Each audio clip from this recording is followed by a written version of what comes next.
Dark clouds roll across a dying horizon. A lone rider pushes through the storm. His armor is dented, his face is unreadable. But every kingdom, from the Danube to the eastern sea, whispers the same name with fear. Attila, the man they called the Scourge of God. Yet behind the legend lies a deeper mystery. His enemies painted him as a monster. His own people saw him as a savior. And the truth? The truth is far stranger than the stories that survived. Some said he drank from skulls. Others claimed he commanded entire armies with a single glare. But here's the twist. Most of what we think we know about Attila comes from the people who feared him most. And fear is a terrible historian. So who was the real Attila? A brutal warlord, a misunderstood genius, or something far more complex than the world ever expected? Stay with me, because the closer we get to the truth, the more the ground shifts beneath our feet. And by the end of this journey, you might discover that Attila the Hun was nothing like the monster you were taught to imagine. Now, let's step back, far back, into a world on the edge of collapse, where empires trembled and one man rose from the steppes to shake the earth itself. The story begins on the vast Eurasian steppe, a world of open skies and endless grass. Winds howled across the plains like restless spirits, shaping a people hardened by movement, hunger, and war. These were the Huns, nomads who lived on horseback, slept under the stars, and moved faster than any army Rome had ever faced. But that's only the beginning of the tension building beneath the surface. By the early 400s, the Roman Empire was already cracking. Its borders stretched too wide, its armies spread too thin. Corruption festered, rival generals schemed, and deep inside its walls, the whispers of collapse grew louder each year. No one knew it yet, but a storm was gathering just beyond the horizon. The Huns were not a single tribe, but a shifting confederation, warriors, families, survivors from dozens of steppe cultures. To the Romans, they seemed like ghosts. They moved quickly, they struck hard, then vanished into the fog. No one understood their language, no one understood their motives, and that fear made every encounter feel like an omen. Long before Attila took command, the Huns were already reshaping Europe. Their arrival pushed other tribes, the Goths, Vandals, Alans, and more, directly against Rome's borders. It was like watching a chain reaction ignite across the continent. One spark on the steppe, and suddenly the world began to shift. But inside the Hun world, something unusual was happening. A young boy, Attila, was growing up in a culture that prized loyalty, strength, and cunning above all else. He learned to ride before he could walk. He learned to shoot a bow while moving at full gallop. He learned that survival depended on reading the land, the skies, and the hearts of men. Every skill he gained would shape the destiny of empires. Meanwhile, Rome tried to keep the Huns at bay with gold, mountains of gold. They paid tribute, they made uneasy treaties, they hired Hun warriors as mercenaries, hoping to control them with money. But deep down, the Roman elite knew the truth. You cannot bribe the storm forever. And far out on the frontier, among the flickering campfires of the steppe, a new leader was preparing to rise. A leader who understood the old world and the new. A leader who saw that Rome's walls were not as strong as they appeared. Attila would not simply inherit a people, he would inherit a moment, an opportunity powerful enough to reshape history. But no one, not Rome, not Constantinople, not even the Huns themselves, was prepared for what he would do with it. And this is where the story shifts, because the rise of Attila is not just about conquest, it's about ambition, betrayal, and a world that tried to stop him but couldn't. That brings us to the rising storm. Attila's rise did not begin with thunder. It began with a pact. Two brothers, Attila and Bleda, took command of the Huns after their uncle Rugila's death. They ruled together, at least on paper, but beneath the surface, tension simmered. Both men wanted power, and both understood the stakes. One misstep could bring their world crashing down. Their first move stunned the Romans. Instead of attacking, Attila demanded negotiation. He knew Rome was desperate, weak, and afraid, so he played a different kind of game. He increased the tribute. He demanded fugitives returned. He insisted on trade rights that tilted the balance toward the Huns. And Rome agreed, because they had no choice. But that wasn't the most unsettling part. What terrified Rome was how Attila behaved during these negotiations. He arrived calm, controlled, almost silent. He wore simple clothes, no gold, no jewels, no arrogance. He didn't need them. His reputation walked in the room before he did. And then suddenly, everything changed. Bleda died under mysterious circumstances. Some said illness, others whispered murder. And though no one could prove it, everyone knew the truth they feared. Attila stood alone now, and the Huns had a single, unstoppable leader. With Bleda gone, Attila unleashed a storm that Europe had never seen. He swept across the Danube like a shadow falling over the land. Cities burned, fortresses shattered, Roman officials begged for mercy. Attila's armies moved with terrifying speed, using tactics Rome still couldn't understand. They feigned retreats, then circled back in deadly ambushes. They appeared where no scouts had seen them. They vanished before reinforcements arrived. The sound of thundering hooves echoed across the plains. Villagers spoke of arrows that darkened the sky, and every survivor whispered the same chilling truth. He knew our weaknesses before we saw him. But why did Attila strike with such fury? Why now? Because Rome broke its treaty. Gold stopped flowing, refugees found shelter in Roman cities, and most dangerously of all, a Roman diplomat insulted him directly and publicly, calling the Huns half-men.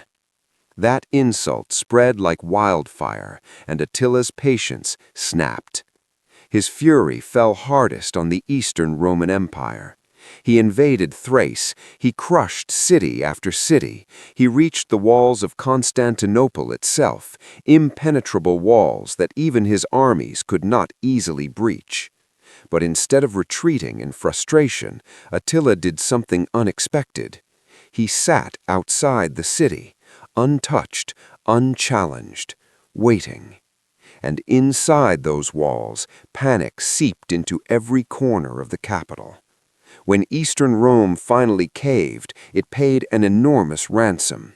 Gold by the wagon load, enough to fund an empire. But to Attila, it was only fuel for what came next. Because his eyes were turning westward, toward Rome's sister empire, toward weakened Gaul, and toward a world that thought it understood conquest, but had never faced a mind like his. The real turning point was approaching. A single letter, a single woman, and a chain of events so strange that historians still argue about it today. And that brings us to one of the greatest mysteries in Attila's story. It began with a letter a single sheet of parchment carried across the Alps by trembling messengers. A letter from a Roman princess, Honoria, sister of the Western Roman Emperor, a woman trapped in a palace that felt more like a prison. And the moment Attila read her words, everything changed. She begged for help. She begged for escape. And she sent him something no one expected. Her ring. Attila held that ring in his hand for a long, silent moment. To the Romans, it was a desperate plea from a disgraced noblewoman. But to Attila, it was an opportunity wrapped in gold. He declared that Honoria had offered herself in marriage. Then he claimed half the Western Roman Empire as her dowry. Yes, half the empire. The Romans laughed at first, but Attila didn't smile. This was the twist no one saw coming. He wasn't driven by greed alone. He was driven by legitimacy, by the chance to claim empire, not through conquest, but through marriage. A steppe warlord becoming a Roman ruler? It sounded impossible, but that's what frightened Rome the most. And so the West panicked. The emperor rejected the marriage, but Attila did not back down. Instead, he prepared the greatest invasion of his career. His armies surged into Gaul like a black tide. Cities fell, villages emptied. Even the hardened Roman generals felt a cold dread rising in their chests, because this invasion wasn't just military, it was personal. But something unexpected happened next. The Western Romans, desperate and cornered, formed an uneasy alliance with their longtime enemies, the Visigoths. Old rivals stood side by side, former foes now united. Because sometimes it takes a monster to create unity. All roads led to a single moment, a single battlefield, the Catalonian plains, a place that would later be soaked in legend and blood. The clash was brutal. Dust clouds swallowed the sky. War cries echoed across miles. The earth shook under tens of thousands of charging horses. And at the center of the chaos, Attila watched with icy focus. He waited for the perfect moment to strike. He always waited. Some sources say the fighting lasted an entire day. Others say the dying continued through the night. No matter the version, one thing is clear. This was one of the deadliest battles Europe had ever seen. And yet, neither side won cleanly. Attila retreated, carefully, deliberately, into a defensive ring of wagons. But here's the part no historian can fully explain. He lit a massive funeral pyre inside the ring. Some believe it was meant for himself, should defeat become inevitable. Others think it was psychological warfare, meant to rattle his enemies. But the truth remains a mystery. Why did Attila prepare his own death fire? Before the Romans or Visigoths could strike again, their alliance collapsed. Leadership disputes, shifting loyalties, fear. The exact reasons vary, but one fact stands tall. They did not finish him. And Attila walked away from the Catalonian plains, battered but unbroken. But the tension wasn't over, not even close, because what Attila did next left everyone, Romans, generals, even his own men, absolutely stunned. He marched straight into Italy. He crossed the Alps. Cities surrendered before he reached their gates. The emperor vanished behind layers of guards, and panic gripped the heart of the empire. Soon, Attila stood on the doorstep of Rome itself, the eternal city, the city that had shaped the world for 1,000 years, and all it would take was a single command for its streets to run red. But then, something strange happened, something no one can fully explain. Attila turned back. Why? Was it plague in his camp? Was it famine in Italy? Was it Pope Leo's mysterious meeting with him on the plains? Or was it something else, something darker, something lost to history? This is where the story slips into shadow. This is where legend and fact begin to blur, because the final chapter of Attila's life is the most mysterious of all. And when the end finally came, it arrived quietly, almost too quietly for a man who shook the world. The truth behind his death remains one of history's most chilling, unanswered questions. Attila returned from Italy weakened, but not defeated. His empire still stretched across the spine of Europe.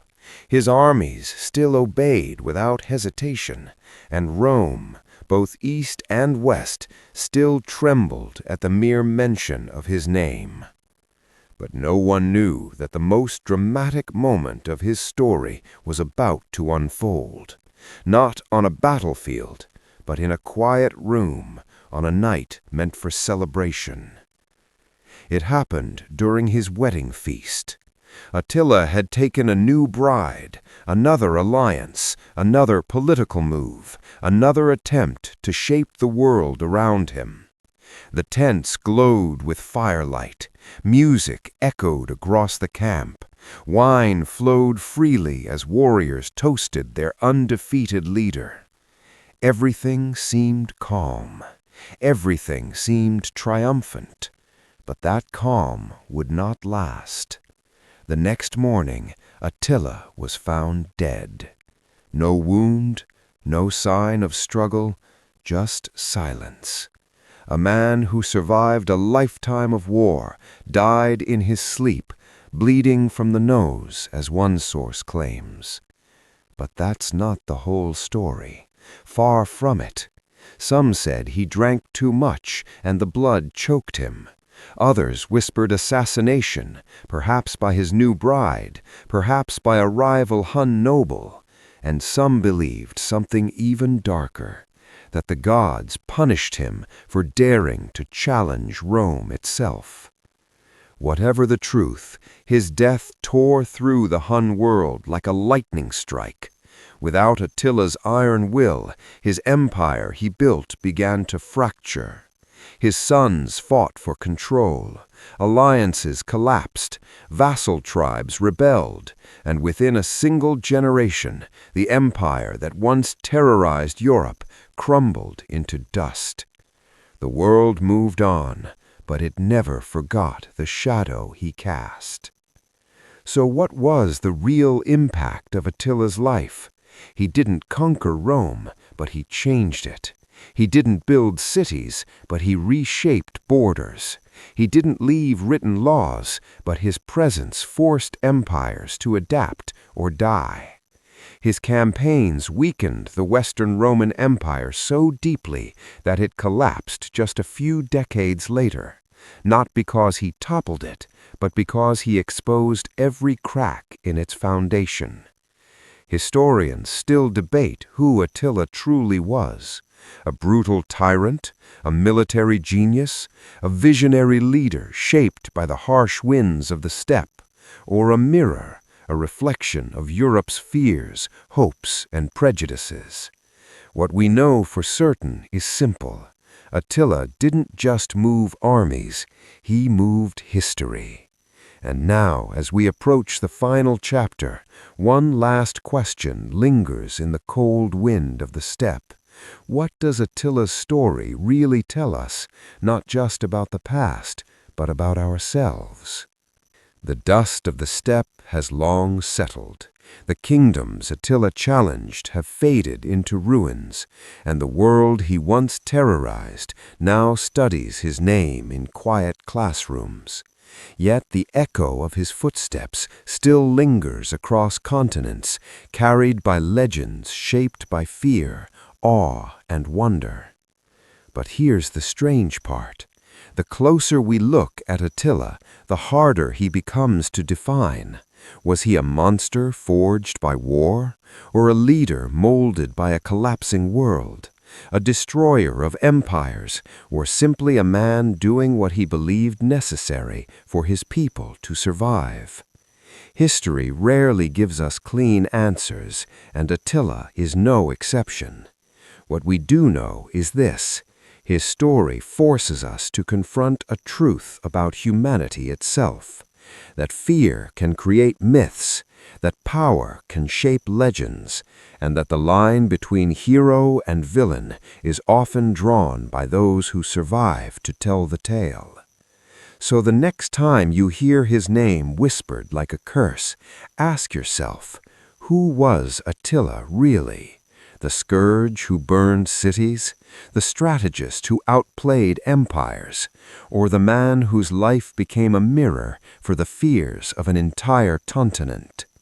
As the fire of his legend fades into the cold night of history, one last question remains. If Attila had lived a little longer, how different might our world be today? If you enjoyed this journey through history, don't forget to subscribe to History Hub for more cinematic stories where the past comes alive, one legend at a time.